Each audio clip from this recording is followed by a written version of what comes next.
So I have a family member and or friend whom is constantly inquiring money out of me. Now, let's just explain my financial positioning, okay? Not to get very detailed and or specific.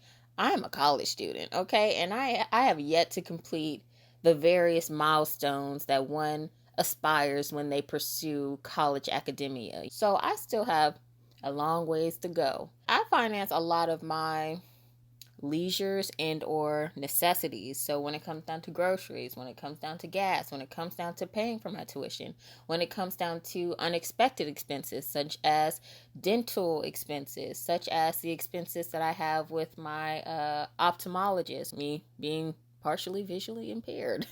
you know, I pay for a lot of my shit, and even now that I'm getting older, I have to consider insurance. Now I have to consider building credit. So I don't really have the leisure to spend on other people.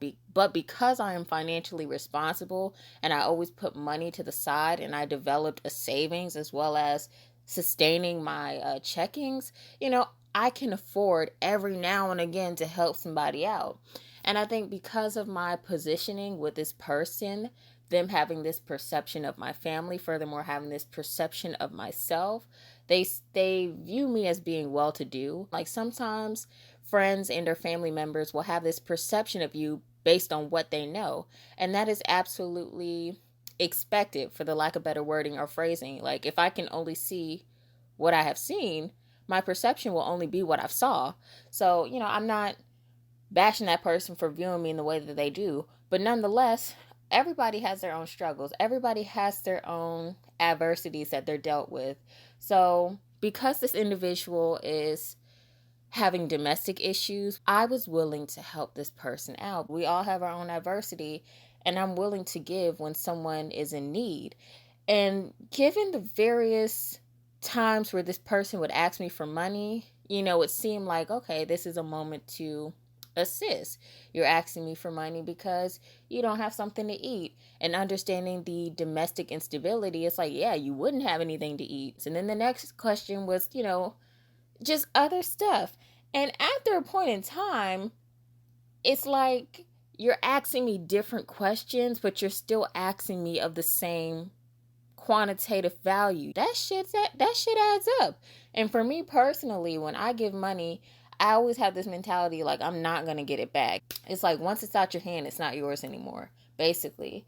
But I really wanted to have this conversation, not to put my personal business out there, because this is not even the full extent, but moreover, at times you feel like you're helping someone by being actively present within their adversity, but the best way to help someone is to not help them. You know what I mean? Not to suggest like if a house is burning down, let the mother suckers burn. Like no, like if the roof is on fire, don't let the mother suckers burn. You better call the fire department, and if you can, and if you are trained, like go and get those people out of there. Look, I'm not saying that when you see someone like struggling in that moment and you are capable of helping, not to help, because sometimes you are divinely placed in somebody's life to assist them, but you have to have that discernment to know like, oh, this is not a moment for me to intervene, especially when things become financial. Sometimes you have to know where to draw the line, because you will put yourself in a deficit trying to get someone else out of a deficit. So I feel like I'm about to go on a tangent, but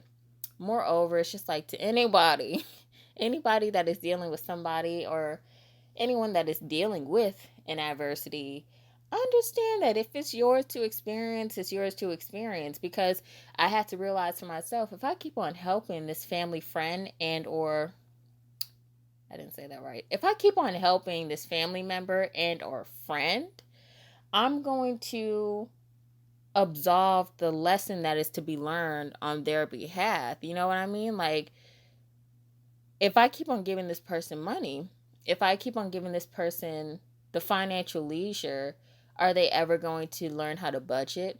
Are they ever going to get out of their situation?